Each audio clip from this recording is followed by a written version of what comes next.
I'm Jason, 31, and the black sheep of the family, or at least, that's the role they've cast me in since I was old enough to have an opinion they didn't like. I'm not reckless or dramatic. I don't cause scenes or throw tantrums. I just don't play by the script they all agreed on behind closed doors. The one where my older brother Tyler is the golden child, my mom is the long, suffering matriarch, and I'm the disappointment who's too sensitive or doesn't understand how families work. I don't show up much anymore.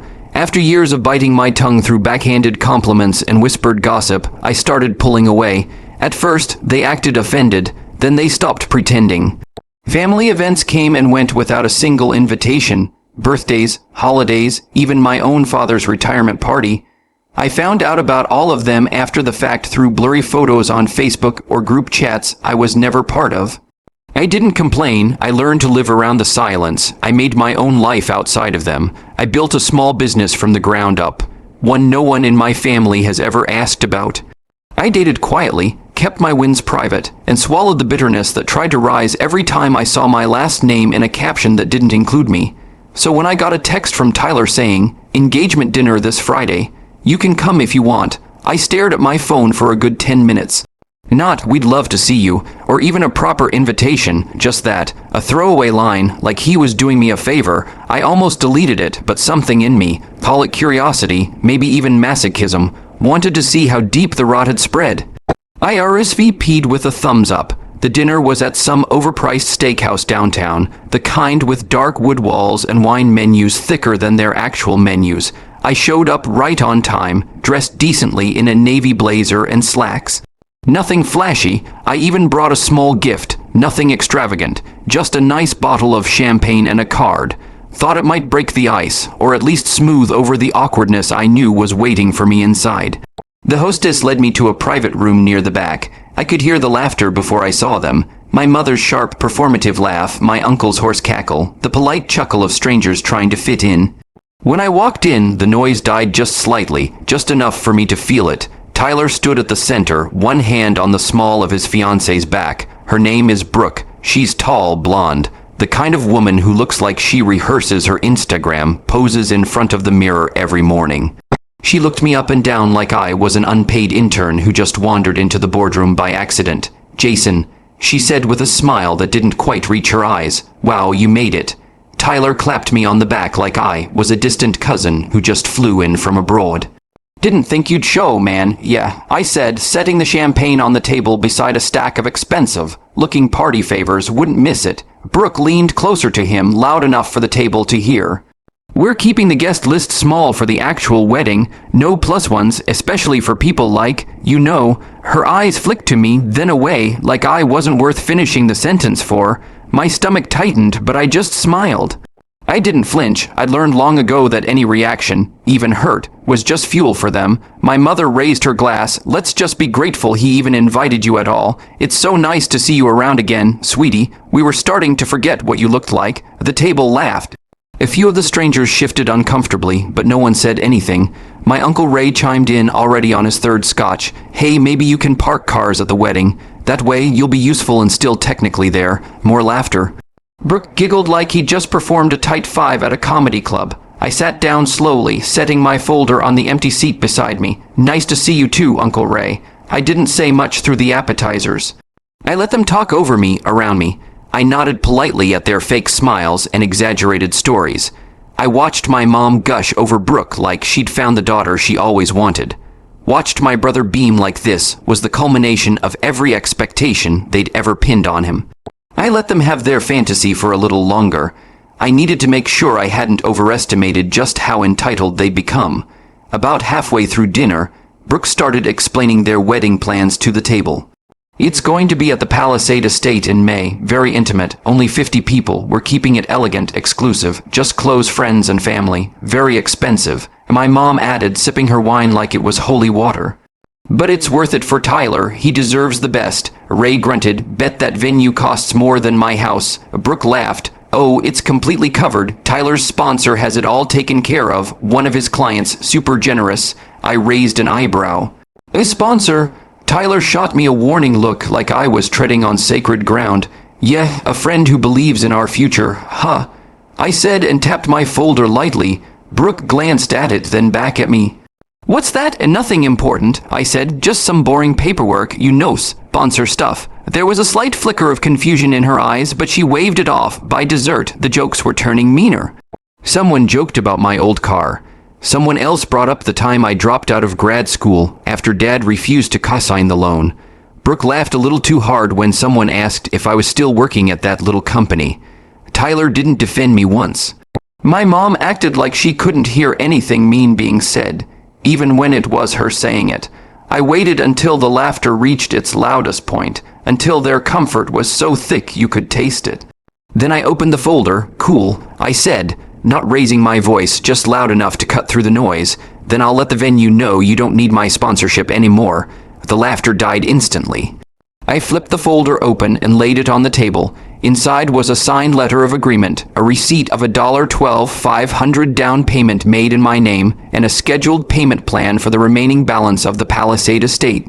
My company logo was on the top of the page. "I'm sure they'll understand," I added casually. "The cancellation fees only." "What, 40%? Shouldn't be a problem for you guys. I mean, you've got it all covered, right?" My brother stared at the papers like they were in a different language. Brooke's face had gone pale. My mother's jaw clenched the way it always did when control slipped through her fingers. "What is this?" Brooke asked, her voice tight. "That friend who sponsored the venue," I said, leaning back. "That was me. I just didn't want to make a big deal out of it. I thought it'd be nice to support family." No one spoke. I figured since I wasn't bringing a plus one. I added with a smile, I could at least bring something else to the table. Tyler finally found his voice. "You said you didn't want to be involved." I said I wasn't sure I'd be invited, but you were so generous to let me come tonight. I paused, and now that I've seen how welcome I really am, I'm thinking maybe it's best if I step away from the whole thing.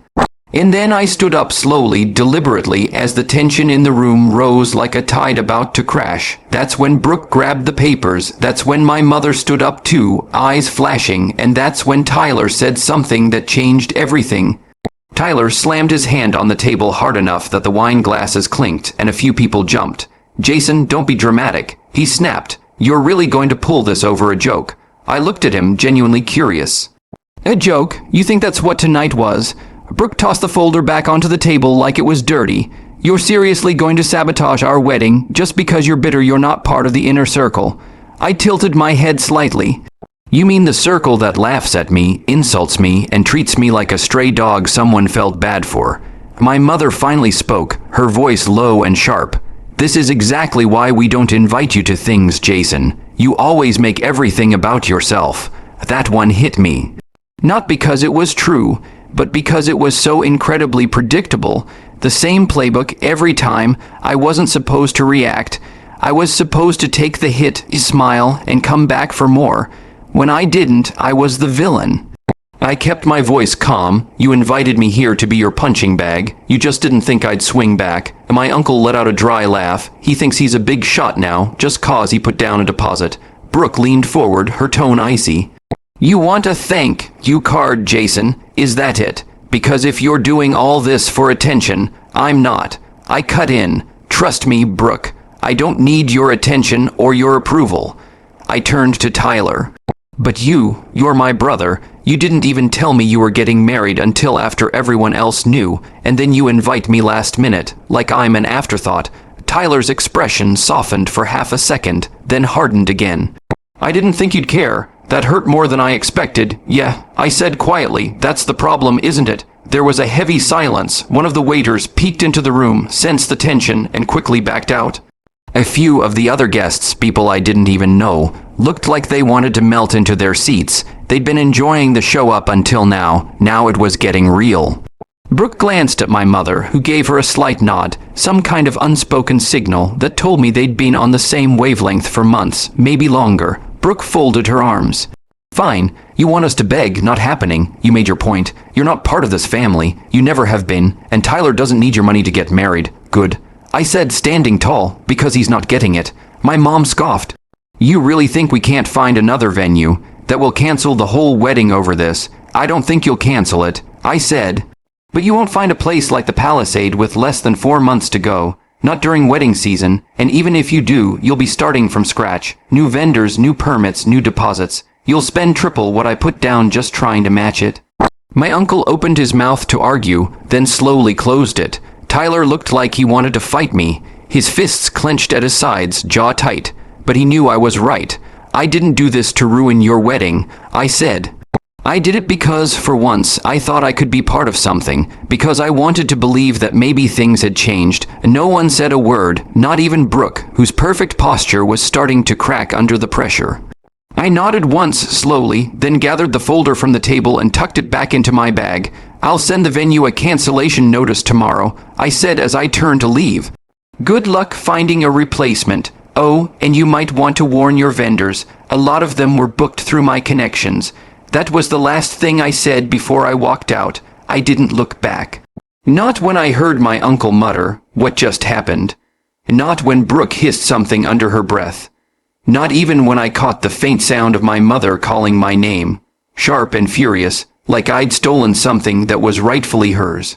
Outside, the night air was cool, a sharp contrast to the stuffy tension I'd just escaped. I stood under the awning for a minute, breathing it in. My hands were shaking not from nerves, but from the weight of years finally settling into place.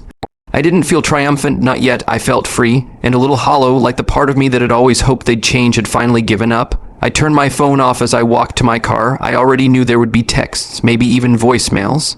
Apologies, insults, bargaining attempts, maybe all three in the same message, but I wasn't ready to hear any of them, not yet, because what they didn't know was, this wasn't the only leverage I had. They thought I'd just cancel the venue and disappear again. But I'd seen enough tonight to know that it was time for more than just walking away. It was time to make sure they remembered exactly who they had underestimated. I didn't go straight home. Instead, I parked in a quiet lot by the waterfront and sat with the engine off, windows down, just listening to the water lap against the dock. It was late, almost midnight, but I didn't feel tired. I felt wired, like I had swallowed an electric current. My fingers drummed against the steering wheel while my mind raced through every moment of that dinner, every smug comment, every fake smile, every time my mother glanced at me like I was something she had to explain away. I hadn't planned on pulling the plug tonight. That folder in my bag had been a quiet threat, a last resort, just in case things went south, but I should have known. Deep down, I'd expected it. I practically scripted their lines in my head. Still, hearing them say it out loud, Brooke's little jab about people like you, my mom raising her glass like I was some charity case they decided to tolerate for an evening, it was worse than I'd imagined. Not because it was new, but because it wasn't. It was the same script, same roles, same applause, except now.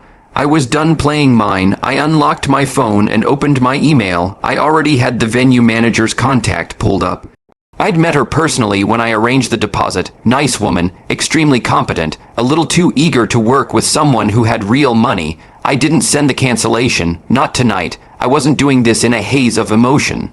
I wanted to think. Instead, I opened a different folder, one I'd labeled contingencies 6 weeks ago, just after Tyler sent that lukewarm text inviting me to the engagement dinner. I'm not petty by default. But I am prepared. This folder had everything: vendor contracts, the original design mock-ups for the invitations. Brooke had gushed about them on Instagram, a contact list of her bridesmaids, many of whom had never even met me. And more importantly, a spreadsheet, color-coded, meticulously detailed, outlining the entire financial scaffolding of their wedding, because what none of them knew was that the venue wasn't the only thing I had covered. Brooke had gone shopping with my mother back in January. She had posted about it, proudly showcasing her dream dress on a mannequin at a boutique downtown. That dress had been part of a package I quietly funded under a business associate's name. It was easy enough. I knew someone who owed me a favor, someone who ran a private bridal financing group. Brooke's dress, paid for, her alterations, veil, and accessories, also covered, but not in her name. Same with the catering deposit, run through a corporate shell account tied to my consulting firm. The string holding their wedding together, that was me, invisible, but everywhere because I knew my family. I knew they'd smile to my face while sharpening their knives behind my back. I wasn't going to destroy anything out of spite. I wasn't going to ruin their day just to watch them suffer, but I was going to take back control.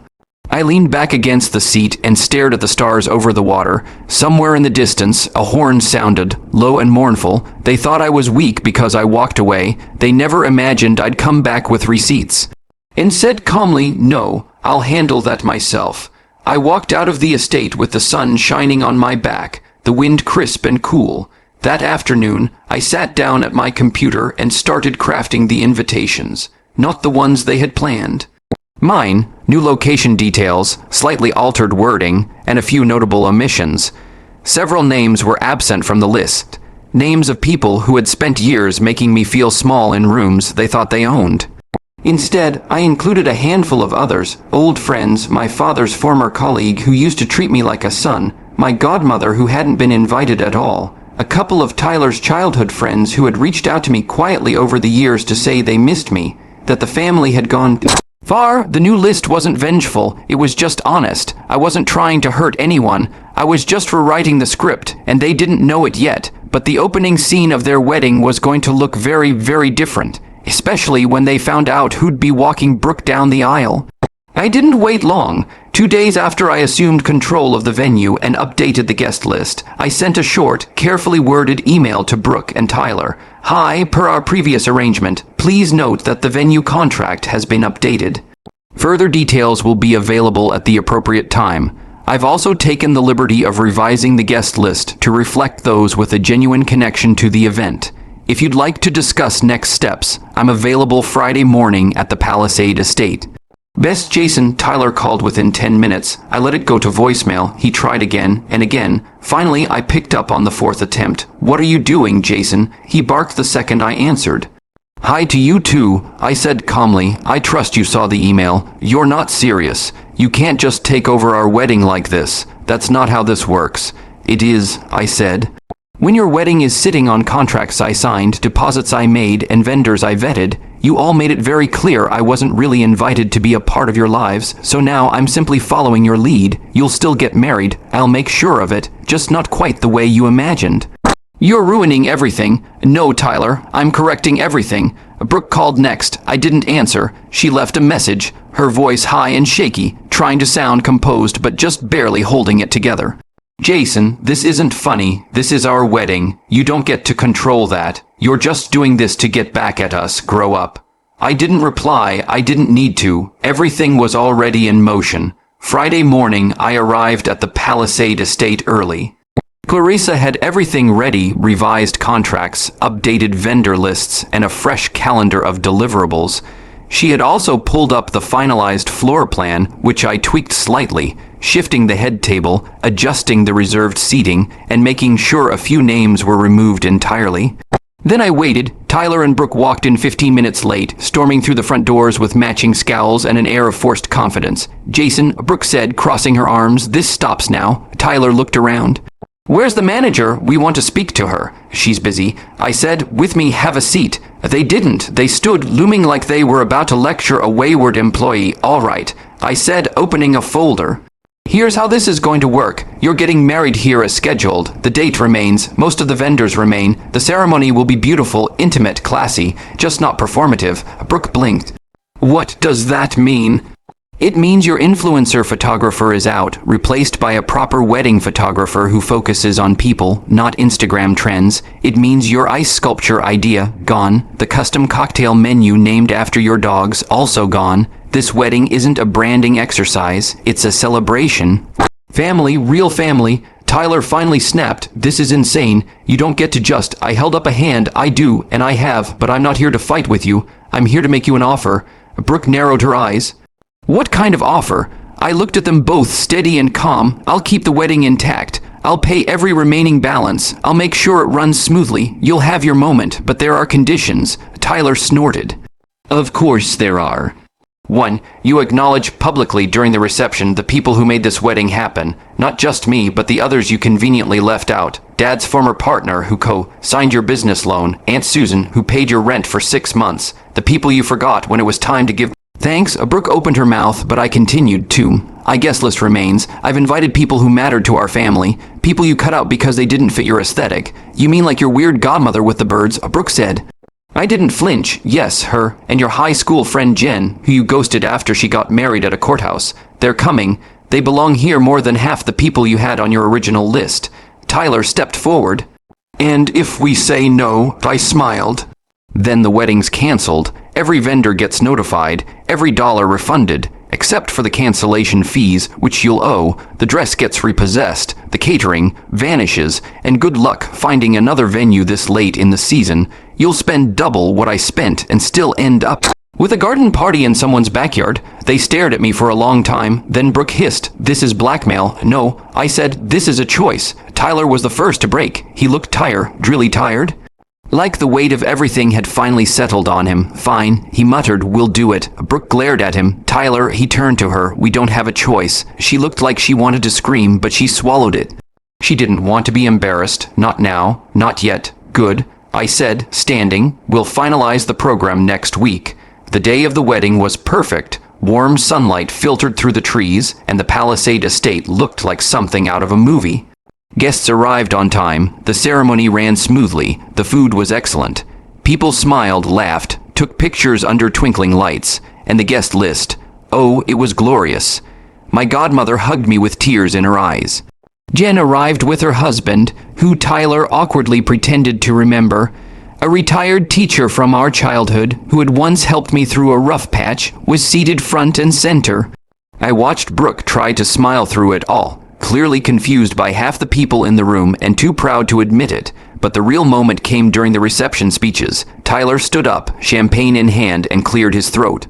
"I'd like to thank everyone for coming," he began, voice tight, "and I'd like to thank my wife, Brooke, for making this day so special. But before we toast, there's someone else I need to acknowledge." He turned to me. "I've made mistakes. We both have, and this day wouldn't have happened without Jason, not just because of what he gave us, but because of who he is. Someone who stood by us even when we didn't deserve it. Someone who reminded me what family is supposed to be." He raised his glass.